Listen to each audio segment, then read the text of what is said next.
ना थके कभी पैर मेरे, ना थके कभी पैर, ना कभी हिम्मत हारी है।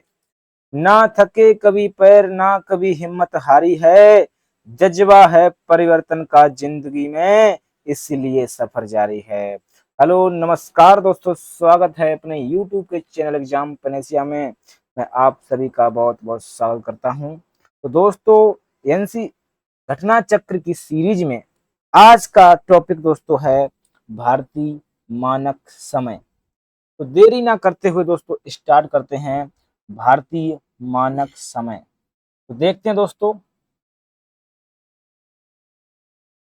भारत की प्रमाणिक माध्यान्ह रेखा अथवा दोस्तों इसे बोलते हैं भारतीय मानक समय। इंग्लिश में बोलते हैं इंडियन स्टैंडर्ड टाइम, इस शॉर्ट में बोलते हैं IST। दोस्तों, भारतीय मानक समय रेखा को प्रमाणिक मध्याह्न रेखा भी बोलते हैं। भारत की जो मानक समय रेखा है वह है 82.5 डिग्री पूर्वी देशांतर। तो दोस्तों, भारत की जो प्रमाणिक माध्याह्न रेखा है वो कितनी है? 82.5 डिग्री। यह देशांतर रेखा प्रयागराज और मिर्जापुर आदि स्थानों से होकर गुजरती है। तो दोस्तों, जो भारतीय मानक समय रेखा है यह इलाहाबाद के नैनी से होकर गुजरती है। भारतीय मानक समय रेखा ग्रीनविच माध्य, जिसे बोलते हैं दोस्तों GMT, ग्रीनविच मीन टाइम दोस्तों से 5.5 घंटा आगे है। तो दोस्तों, जो भारतीय मानक समय रेखा जो है वो ग्रीनविच रेखा से कितनी आगे है? 5.5 घंटा आगे है। तो आशा करता हूं दोस्तों आपको समझ में आ गया होगा। आगे दे रखा है, विश्व के देशों द्वारा आपसी सहमति के अंतर्गत मानक यामोत्तर को 7.5 डिग्री देशांतर के गुणांक पर चुना जाता है। तो दोस्तों, आपको याद रखना है, जो विश्व के देशों द्वारा आपसी सहमति के अंतर्गत मानक यामात्रा को कितना माना गया है? 7.5 डिग्री माना गया है। भारत के बृहद देशांतरी विस्तार के कारण गुजरात से अरुणाचल प्रदेश के स्थानीय समय में लगभग 2 घंटे का अंतर पाया जाता है। तो गुजरात से अरुणाचल प्रदेश के समय में दोस्तों कितने का अंतर पाया जाता है? 2 घंटे का अंतर पाया जाता है। अतः प्रशासनिक एवं अन्य कार्यों में कठिनाई से बचने हेतु भारत का जो मानक समय है कितना है? 82.5 डिग्री पूर्वी देशांतर है। भारत का मानक यामोत्तर कितना है दोस्तों? 82.5 डिग्री है। आप दोस्तों इसको मैप में भी देख सकते हैं। ये रहा दोस्तों आपके सामने भारतीय मानक समय रेखा का मैप। जो भारतीय मानक समय रेखा है यह भारत के 5 राज्यों से होकर गुजरती है दोस्तों। सबसे पहला जो स्टेट दोस्तों आपको दे रखा है, ये दिख रहा है दोस्तों आपको उत्तर प्रदेश। सबसे पहले जो आपको राज्य दे रखा है वो दे रखा है आपको उत्तर प्रदेश दोस्तों। ये रहा दोस्तों आपका उत्तर प्रदेश। उसके बाद दोस्तों यह रेखा गुजरती है मध्य प्रदेश से होकर गुजरती है। ये रहा दोस्तों आपके सामने मध्य प्रदेश। मध्य प्रदेश के बाद यह रेखा दोस्तों प्रवेश करती है छत्तीसगढ़ में। तो दोस्तों ये रहा आपके सामने छत्तीसगढ़। छत्तीसगढ़ के बाद यह रेखा प्रवेश करती है दोस्तों कहां पर? उड़ीसा में। तो दोस्तों छत्तीसगढ़ के बाद कहां करती है? उड़ीसा में। और उड़ीसा के बाद दोस्तों यह रेखा होकर गुजरती है कहां पर? आंध्र प्रदेश से। तो भारतीय मानक समय जो रेखा है वह कितनी है? 82.5 डिग्री पूर्वी देशांतर, जो भारत के 5 राज्यों से होकर गुजरती है। खासकर दोस्तों अगर उत्तर प्रदेश में पूछा जाए तो उत्तर प्रदेश के जो दोस्तों एक जिला है जिसका नाम क्या है? इलाहाबाद। इलाहाबाद के नैनी से होकर गुजरती है। कितने कहां से होकर गुजरती है? इलाहाबाद के नैनी से होकर गुजरती है। तो दोस्तों आपसे क्वेश्चन पूछेगा कि भारतीय मानक समय रेखा कितने राज्यों से होकर गुजरती है, तो आप बताएंगे भारतीय मानक समय जो रेखा है वह 5 राज्यों से होकर गुजरती है। देखते हैं आगे दोस्तों। आगे दे रखा है, आगे दे रखा है भारतीय मानक समय की यामोत्तर रेखा उत्तर प्रदेश, मध्य प्रदेश, छत्तीसगढ़, उड़ीसा, आंध्र प्रदेश से होकर गुजरती है।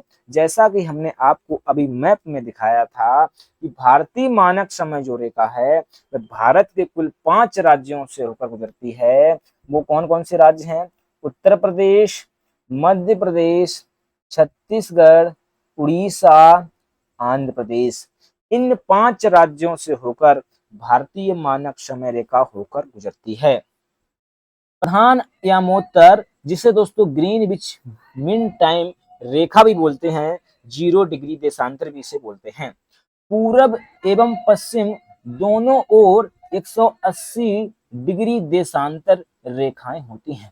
मान लीजिए दोस्तों ये आपकी है दोस्तों पृथ्वी। क्या है दोस्तों? पृथ्वी। और दोस्तों पृथ्वी को 2 बराबर भागों में बांटने वाली जो रेखा है वो कौन सी है? 0 डिग्री देशांतर, या इसे बोलते हैं प्रधान यामोत्तर रेखा। इसके पश्चिम में दोस्तों होती हैं 180 डिग्री देशांतर, और इसके पश्चिम में पूरब में भी दोस्तों कितनी होती हैं? 180 डिग्री देशांतर रेखाएं होती हैं। तो कुल मिलाकर जो देशांतर रेखाएं होती हैं दोस्तों वह कितनी होती हैं? वह 360 रेखाएं होती हैं। कुल मिलाकर जो देशांतरों की संख्या होती है वो 360 होती है। जो 180 डिग्री पूर्वी देशांतर रेखा है और जो 180 डिग्री पूर्वी देशांतर रेखा है, ये दोस्तों पश्चिमी और पूर्वी देशांतर रेखाएं एक ही हैं। इसीलिए कुल देशांतर रेखाओं की संख्या होती है कितनी? 360। तो दोस्तों आशा करता हूं आपको ये समझ में आ गया होगा। अब देखते हैं आगे। आगे दे रखा है सभी देशांतर रेखाएं पृथ्वी को बराबर भागों में विभाजित करती हैं। दोस्तों very very most important point, सभी देशांतर रेखाएं जो हैं वो पृथ्वी को 2 बराबर भागों में बांटती हैं। ग्रीनविच या प्रधान यामोत्तर रेखा के पूरब में स्थित 180 डिग्री तक देशांतर को पूर्वी देशांतर एवं पश्चिम की ओर स्थित 180 डिग्री तक सभी देशांतरों को पश्चिमी देशांतर कहा जाता है। जैसा कि हमने आपको बताया था 0 डिग्री या 0 डिग्री रेखा, या दोस्तों इसे बोलते हैं प्रधान यामोत्तर रेखा की पश्चिम में जो रेखाएं खींची जाती हैं उन्हें पश्चिमी देशांतर रेखाएं कहते हैं, जो 180 होती हैं। और दोस्तों 0 डिग्री के जो पूर्व में देशांतर रेखाएं खींची जाती हैं से पूर्वी देशांतर रेखा कहते हैं, उनकी भी संख्या 180 होती है। जो 180 डिग्री पूर्वी देशांतर रेखा है और पश्चिमी देशांतर जो रेखा है वो एक ही रेखा है। ये दोस्तों आपको याद रखना है। अब देखते हैं आगे। आगे दे रखा है इसके बारे में, देखिए यहाँ पे दे रखा है पृथ्वी 24 घंटे में 360 डिग्री घूमती है। Very very most important point, पृथ्वी जो है वो एक चक्कर जो लगाती है या 360 डिग्री जो घूमती है वो 24 घंटे में घूमती है, तथा कुल देशांतर रेखाओं की संख्या भी 360 डिग्री होती है। पृथ्वी 24 घंटे में 360 डिग्री घूमती है और कुल देशांतर रेखाओं की भी संख्या कितनी होती है? 360 डिग्री होती है। इसलिए 1 डिग्री देशांतर घूमने में पृथ्वी को 4 मिनट लगते हैं। दोस्तों पृथ्वी को एक देशांतर घूमने में कितना समय लगता है? 4 मिनट लगते हैं। जब दोस्तों आप 24 घंटे से 360 डिग्री को डिवाइड करोगे तो पृथ्वी जो है वो 4 मिनट में कितना घूमती है? एक देशांतर घूमती है। या आप बोल सकते हैं कि पृथ्वी को एक देशांतर घूमने में 4 मिनट का समय लगता है। इस प्रकार प्रत्येक देशांतर 15 डिग्री देशांतर पर 1 घंटे का अंतर होता है। तो दोस्तों आप लोग बता सकते हैं कि पृथ्वी को 15 डिग्री देशांतर घूमने में कितना समय लगता है? 1 घंटा लगता है। क्योंकि दोस्तों 4 मिनट में पृथ्वी घूमती है कितना? 1 डिग्री। और पृथ्वी अगर 60 मिनट में दोस्तों निकालेंगे तो कितना घूमेगी? 15 देशांतर घूम देगी। तो दोस्तों आशा करता हूं आपको समझ में आ गया होगा। 1 डिग्री घूमने में 4 मिनट और दोस्तों 15 देशांतर या 15 डिग्री घूमने में कितना लगता है, 1 घंटे का समय लगता है। अगला पॉइंट रखा है, सूर्य पूरब में उदित होता है। दोस्तों सूर्य कहाँ होता है, पूरब में उदित होता है एवं पृथ्वी पश्चिम से पूरब की ओर अपनी धुरी पर घूम रही है। तो दोस्तों पृथ्वी जो अपनी धुरी पर घूमती है वह कैसा घूमती है, पश्चिम से पूरब की ओर घूमती है। 0 डिग्री या इसे बोलते हैं प्रधान यामोत्तर से पूरब की ओर जाने पर समय जो है दोस्तों क्या आगे बढ़ता है। यानी कि 0 डिग्री या प्रधान यामोत्तर रेखा से पूरब की ओर जाने पर समय बढ़ता है तथा पश्चिम की ओर जाने पर जीएमटी से या अर्थात जीएमटी से पीछे की ओर जाने पर समय क्या होता है, घटता है। मान लीजिए दोस्तों ये है आपकी पृथ्वी दोस्तों, और ये दोस्तों आपका 0 डिग्री देशांतर। अगर दोस्तों ये है आपका पूरब और ये दोस्तों है क्या, पश्चिम, ये है ईस्ट, ये है वेस्ट। अगर आप दोस्तों ईस्ट की तरफ जाएंगे तो समय क्या होगा, बढ़ेगा, और अगर आप दोस्तों वेस्ट की तरफ जाएंगे तो समय क्या होगा, माइनस होगा। तो दोस्तों आशा करता हूं आपको समझ में आ गया होगा। अब देखते हैं दोस्तों आगे क्या कह रहा है। आगे दे रखा है 0 डिग्री से 180 डिग्री पूर्व की ओर जाने पर 12 घंटे की अवधि लगती है। तो दोस्तों अगर आप 0 डिग्री देशांतर से 180 डिग्री पूरब की ओर जाएंगे तो आपको समय लगेगा 12 घंटे। और इसी तरह से जब आप ग्रीनविच समय से पश्चिम की ओर 180 देशांतर जाएंगे तो उधर भी कितने लगेंगे, 12 घंटे लगेंगे। यह ग्रीनविच समय से 12 घंटे आगे रहता है। कौन, जो 0 डिग्री से 180 डिग्री पूर्वी देशांतर जो है वो ग्रीनविच से कितने घंटे आगे रहता है, 12 घंटे आगे रहता है। इसी प्रकार 0 डिग्री से 180 डिग्री पश्चिम की ओर जाने पर ग्रीनविच समय से 12 घंटे पीछे का समय मिलता है, जैसा कि हम आपको बता चुके हैं। आगे देखिए 180 डिग्री पूरब एवं पश्चिमी देशांतरों में कुल 24 घंटे अर्थात दिन रात का अंतर पाया जाता है। दोस्तों जो 180 डिग्री पूर्वी देशांतर और पश्चिमी देशांतर जो है इनके बीच जो है दिन और रात का अंतर जो होता है वो कितने का होता है, 24 घंटे का होता है। भूपृष्ठ पर 180 डिग्री पूरब एवं पश्चिम यामोत्तर के लगभग 7 स्थल खंडों को छोड़ते हुए निर्धारित की गई काल्पनिक रेखाएं अंतरराष्ट्रीय तिथि रेखाएं कहलाती हैं। इसे दोस्तों बोलते हैं इंटरनेशनल डेट लाइन। दोस्तों क्या बोलते हैं, इंटरनेशनल डेट लाइन बोलते हैं। अब देखते हैं दोस्तों इस पर बनने वाले महत्वपूर्ण प्रश्न। ये रहा दोस्तों आपके सामने आज का पहला प्रश्न, कह रहा है जब भारतीय मानक समय के यामोत्तर पर, जब भारतीय मानक समय के यामोत्तर पर अर्धरात्रि होती है। दोस्तों क्या होती है, अर्धरात्रि होती है। एक स्थान पर सुबह 6:30 बजता है। कितना बजता है, 6:30 बजता है। सुबह का बजता है 6:30 और भारतीय मानक के यामोत्तर पर क्या है, अर्धरात्रि है। उस स्थान की अब स्थिति जिस पर यामोत्तर है वह होगा। तो ऑप्शन ए दे रखा है 7 डिग्री 31 मिनट। अगला दे रखा है पूरब। अगला दे रखा है 172 डिग्री 30 मिनट पूरब। अगला दे रखा है 7 डिग्री 30 मिनट पूरब। अगला दे रखा है 127 डिग्री 30 मिनट पश्चिम। तो दोस्तों आपका आंसर हो जाएगा option number B 172 degree 30 minute पूरब। देखते हैं अगला क्वेश्चन। ये रहा आपके सामने आज का अगला क्वेश्चन, कह रहा है गुजरात के सबसे पश्चिमी गांव और अरुणाचल प्रदेश के सबसे पूर्वी छोर पर स्थित पलांग के समय में कितने घंटे का अंतराल होगा। अर्थात वो दोस्तों पूछ रहा है गुजरात के सबसे पश्चिमी गांव और अरुणाचल प्रदेश के सबसे पूर्वी छोर गांव में जो समय का अंतर पाया जाता है वो कितना पाया जाता है दोस्तों। जैसा कि हमने आपको बताया था कितना पाया जाता है, 2 घंटे का अंतर पाया जाता है। तो इसलिए राइट आंसर हो जाएगा राइट आंसर बी, गुजरात और अरुणाचल प्रदेश के बीच समय का जो अंतर होता है वो 2 घंटे होता है। देखते हैं दोस्तों अगला क्वेश्चन।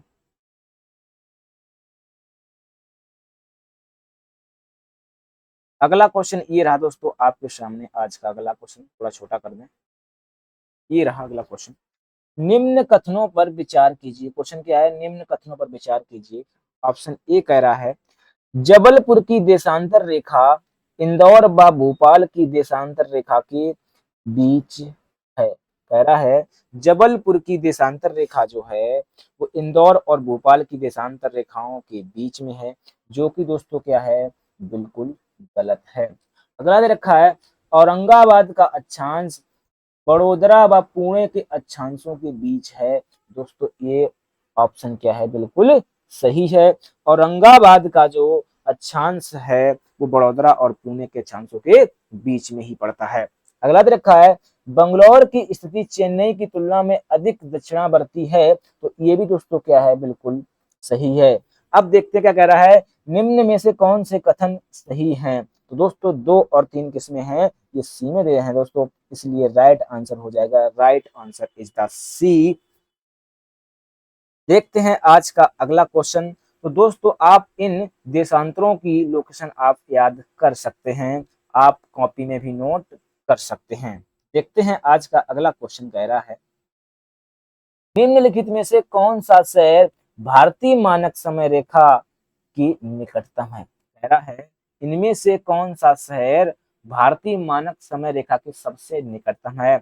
ऑप्शन ए दे रखा है रीवा, ऑप्शन बी दे रखा है सागर, ऑप्शन सी दे रखा है उज्जैन और ऑप्शन डी दे रखा है होशंगाबाद। तो दो बार दोस्तों इन शहरों में जो भारतीय मानक समय रेखा के पास पड़ता है वह शहर कौन सा है, रीवा है। इसलिए राइट आंसर हो जाएगा ए, भारतीय मानक समय रेखा के जो पास में शहर है वो कौन सा है, रीवा। तो दोस्तों आशा करता हूं आपको समझ में आ गया होगा।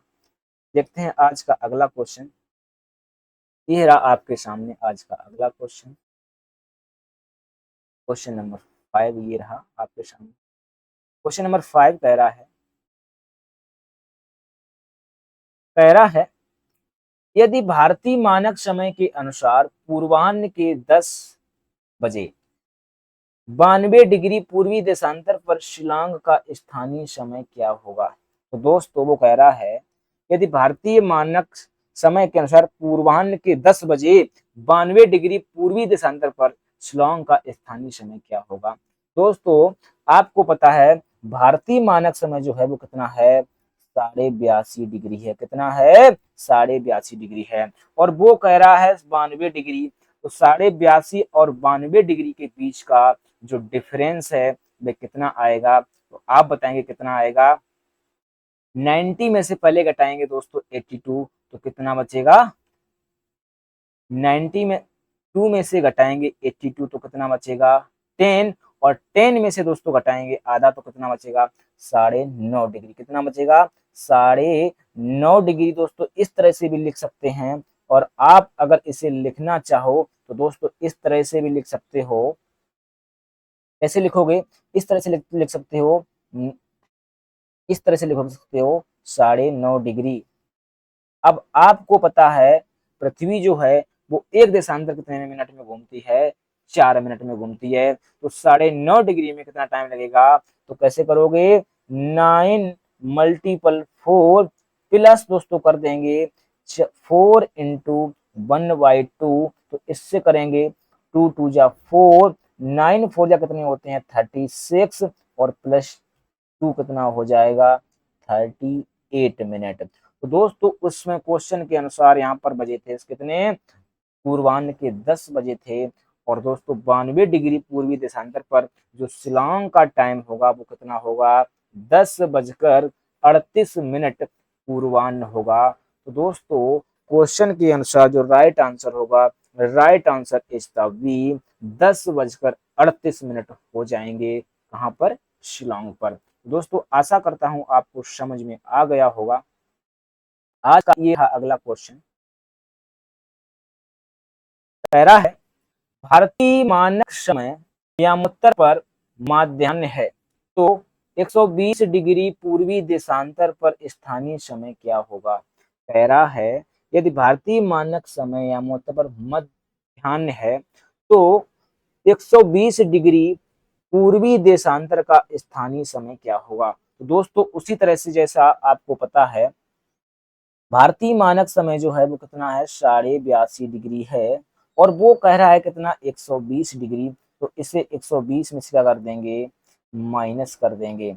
तो दोस्तों 120 से किस तरह से माइनस करेंगे, देखिए यहाँ से माइनस करिए, यहाँ पे लिखिए 120। दोस्तों कितना लिखना है, यहाँ पर लिखना है 120 से करना है कितना, 82.5 डिग्री। यहाँ पर लिखना है 82.5, यहाँ पर भी पॉइंट लगा के जीरो कर लो। अब इसे करेंगे माइनस। दोस्तों तो माइनस करिए, देखिए यहाँ से लेंगे कैरी 10 की, 10 में से 5 जाएगा तो यहाँ पे बचेगा 5।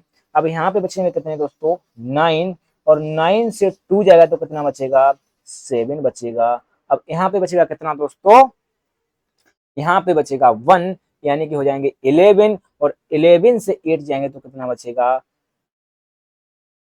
3।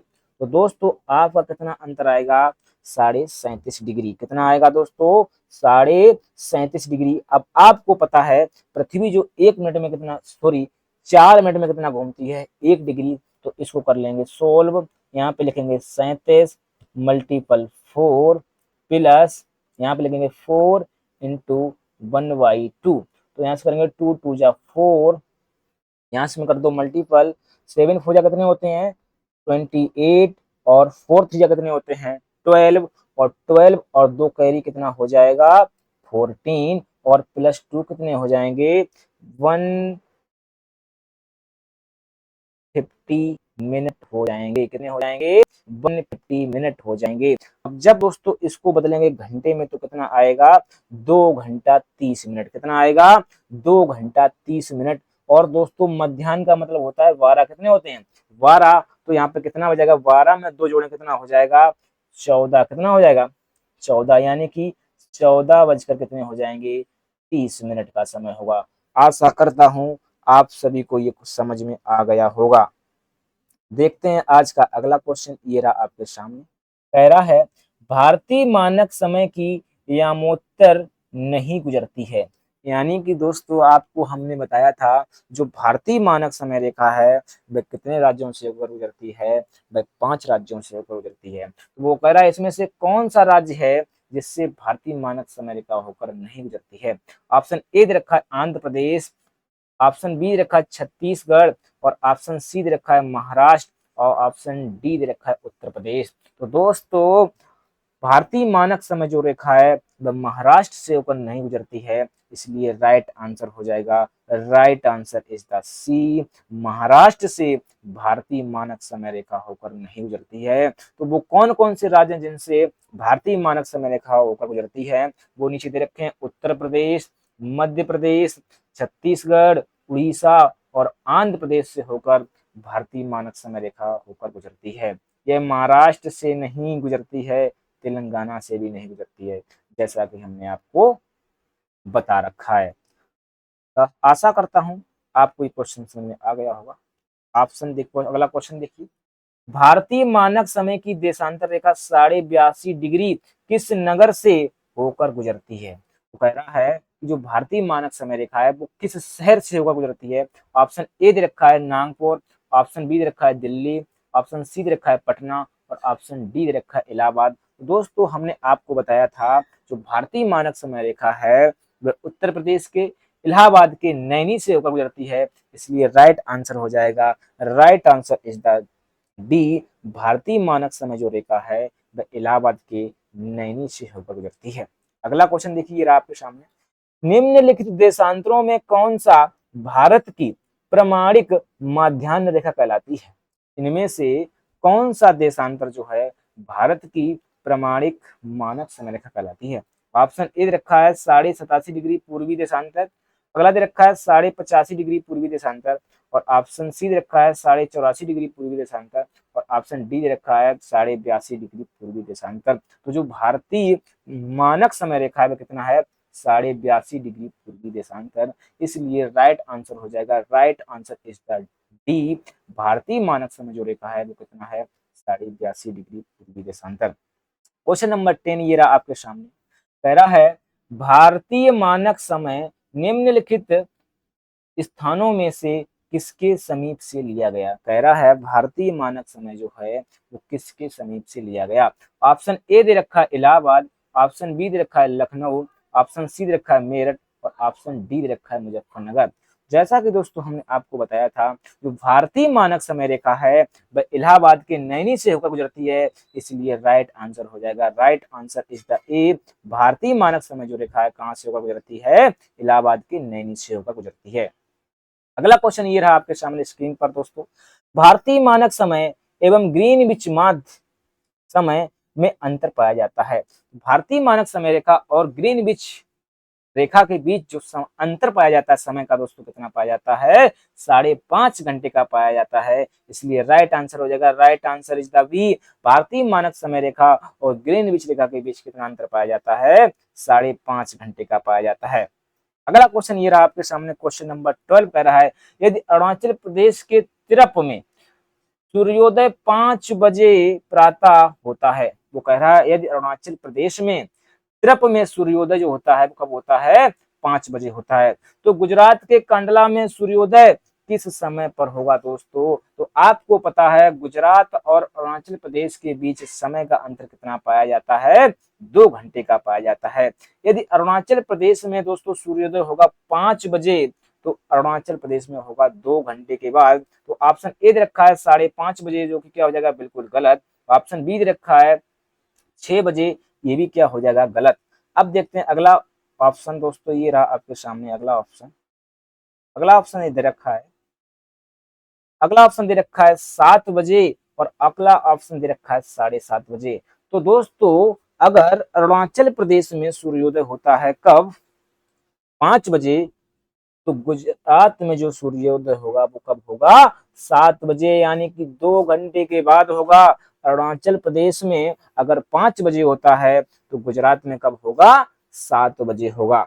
तो इसलिए राइट आंसर हो जाएगा, राइट आंसर इज द सी। अरुणाचल प्रदेश की तुलना में गुजरात में जो सूर्योदय होगा कब होगा? 7 बजे होगा, यानी कि 2 घंटे के बाद होगा। अगला क्वेश्चन ये दे रखा है, निम्नलिखित में से कौन सा शहर दिल्ली के सबसे समीप के देशांतर पर स्थित है? ऑप्शन ए दे रखा है बंगलौर, ऑप्शन बी दे रखा है हैदराबाद, और ऑप्शन सी दे रखा है नागपुर, और ऑप्शन डी दे रखा है पूना। तो दोस्तों दिल्ली के समीप के देशांतर के जो सबसे पास है शहर वो आपको चुनना है। ऑप्शन ए दे रखा है बंगलौर, ऑप्शन बी दे रखा है हैदराबाद, और ऑप्शन सी दे रखा है नागपुर, और ऑप्शन डी दे रखा है पूना। दोस्तों दिल्ली के पास जो सबसे पास में शहर पड़ता है वह दोस्तों है बंगलौर। तो इसलिए राइट आंसर हो जाएगा, राइट आंसर इसका ए। दिल्ली के देशांतर के जो समीप सबसे पास में शहर है वह है बंगलौर। तो दोस्तों आशा करता हूं आपको समझ में आ गया होगा। तो दोस्तों आज का टॉपिक होता है समाप्त। अब देखेंगे कल। इसी तरह के दोस्तों वीडियो को देखने के लिए हमारे चैनल को लाइक कीजिए और सब्सक्राइब कीजिए। वीडियो को देखने के लिए बहुत बहुत